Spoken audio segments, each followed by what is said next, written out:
Hi again, Mark here from Talkingbass. This week we're going to look at a classic bass line that's great for any level of player, including beginners, and that's also a wonderful introduction to rock and roll bass playing. The song is Lucille by the legendary Little Richard. As always, tab and drum tracks are all there over at talkingbass.net, so just click that link in the info below. Also like the video, subscribe to the channel and leave a comment below. Then also remember to check out the Talkingbass app on both iOS and Android. The app provides a more streamlined, mobile-friendly way of accessing all of the bass resources over at the website, and it's also the perfect way to access your Talkingbass courses away from the desktop. It's totally free with content added all the time, so check it out on the App Store or Google Play. Okay, so Lucille is originally played around 144 beats per minute, and depending on the recording, you'll sometimes hear it in D flat and other times in C. We'll look at it in C just to make it easy from a note standpoint, and it sounds like this.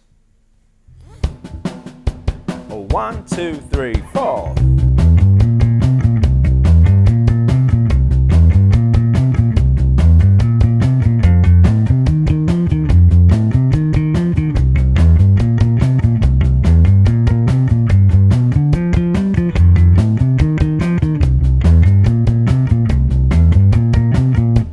So, like a lot of rock and roll tunes, this is based on a 12-bar blues progression, and it has a repeating bass figure that you simply move through each of the 3 chords. So once you learn the riff on one chord, you can just move that pattern around for the others, as I'll show you. So let's look at that figure on a root note of C, which sounds like this. So that's what we're going to be learning. So we've got C there, 8th fret of the E string. I'm playing it up in this position so we can move up to the other chords. So we've got 2 hits on the C, 8th fret of the E string. Then we have E, G, so that's 7th fret and 10th fret on the A string. Then we play the B flat at the 8th fret of the D string. We play that twice. So. And then finally we have C, B flat, 10th fret to the 8th fret on the D string. And that's the whole of that riff. So once you have that riff under your fingers on that C7 chord, we can try it on the other 2 chords, which are F7 and G7. So for the F7, we move up onto the F there at the 8th fret of the A string. That's our starting note. And what do you know, it's just the same fret as we had on the E string, but on the A string. So we just take that pattern that we just played and we just move it all 1 string up, okay? So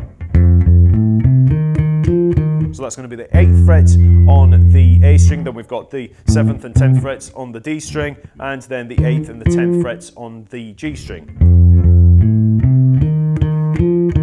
And that's it, that's all we're doing.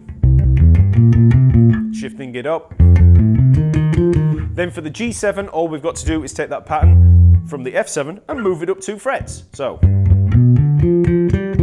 Okay, so we've got now the 10th fret on the A string, then the 9th and the 12th fret on the D string, and the 10th and the 12th frets up on the G string. Okay, so in no particular order. So, and that's it. That's the resources that we're using for this bass line. So now we have those riffs, we can put them in order. So the chord progression for Lucille looks like this.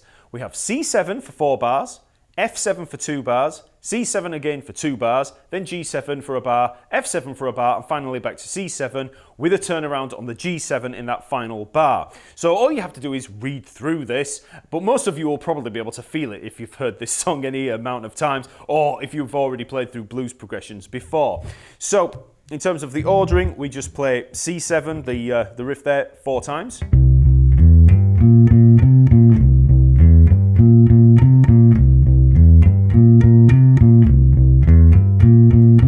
Move up onto the F7 twice. Back to the C7 twice. G7 once. F7 once. And then back to the C7, which we play twice.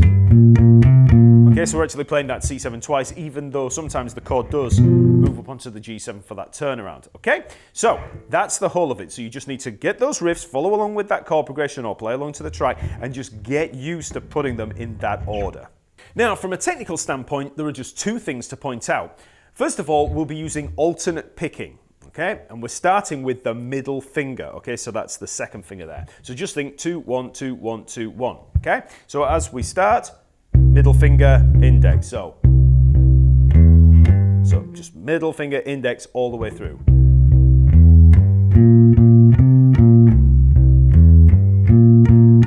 So a good thing to do is just practice playing that part of the riff on C, just round and round and round, just ensuring that you're playing alternate picking all the time. As slow as you need to take it. So then when you build up speed, you're not going to have any problems because you're using alternate picking. Also, the fingering in the fretting hand is important if you want to make smooth transitions from that last note, the 7th, back down to that root note. So I'd advise starting with the middle finger, okay, the second finger there. So when you start on that C, second finger, then first finger, fourth finger, so. Then you can play with the first finger and the fourth finger there, so index finger and pinky up on the top there for the B flat and C. And when you come back to that first finger, you can shift back down to that second finger. You don't want to be on the same finger jumping across those strings. You know, you don't want to be on the first finger, the index finger that is, on those, you know, when you're jumping back down. So starting on the second finger and then having this first finger up here means it's easier to make that transition. Okay? Now, it's also worth mentioning a little bit about the thumb placement in the picking hand. When you start on that E string there, it's worth locking the thumb down on the pickup. So then when you move across onto the A string, shift that thumb onto the E string, and that'll lock that E string down so we don't get any residual noise from it. So now once you've done that, you're free to leave the thumb there if you want. Or you can shift the shift the thumb across onto the A string when you get to the D string. Either way, it doesn't really matter, but you do want to shift at least the thumb across onto the E string when you do this.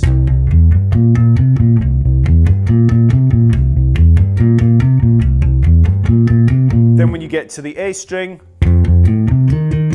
again, shift the thumb across onto the A string when you move onto the D string. Same on the G string. Okay, so you're always keeping the lower string, as in the string below the ones that you're playing, locked down with that thumb so you don't get any of that noise. So if you're an absolute beginner, you want to start out really slowly with this bass line, because even though it is what would be considered a fairly simple bass line, there are hurdles in there. You know, when you're a beginner and you're trying to get used to where to put the thumb and where to put the fingers and which finger to use and all this stuff. You want to take it slowly so that you can really focus on what you're doing, because if you don't, that's when a lot of the noise and the, you know, the finger twisting kind of things happen. So take it really, really slow. So let's work through the whole thing.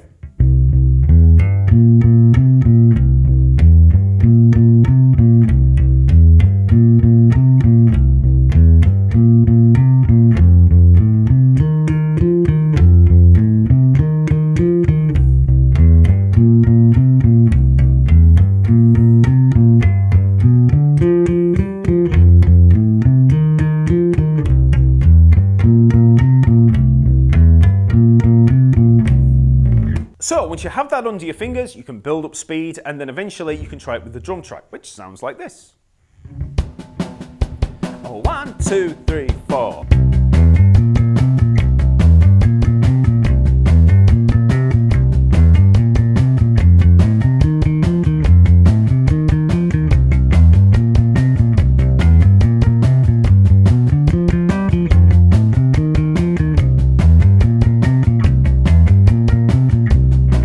Now, before we finish up, let's just have a look at what's going on in this riff from a theory standpoint. Now, this bass riff is a great way of seeing how arpeggios and chord tones are applied in creating melodic lines. The notes of this riff are simply outlining a dominant 7 arpeggio. As a chord symbol, the dominant 7 chord is simply written as a 7, so C7 is the symbol for C dominant 7, okay? So don't worry too much about all of the theory behind that, just think C7 is C dominant 7. And the notes of the C7 chord are C, E, G, and B flat, okay? So we've got a root, a major third, a perfect fifth, and a major 7th in there. And all that's happening in the riff is that we're coming up the arpeggio and then putting the octave of the C in there and then back to the 7th. That's it. We're outlining that chord. So there's the arpeggio, and here's the riff. So you can see that in creating a bass line over a chord progression, the notes of the chords are of utmost importance. As bass players, we outline chord progressions by using those consonant notes. You can obviously use other notes outside of the arpeggio, but the arpeggio is our framework because those chord tones blend with each other. As you develop as a bass player, you're going to return to this concept again and again and again. Okay, so that's Lucille. Let me know in the comments below if you want to see some other classic rock and roll bass lines broken down on the channel. Remember, the lesson material and tracks are all there over at Talkingbass, so just click the link in the info below. Also, be sure to subscribe to the channel and sign up to the Talkingbass network and membership to gain access to a massive community of like-minded bass players and a ton of bass practice resources and downloads. Okay? I'll see you next week.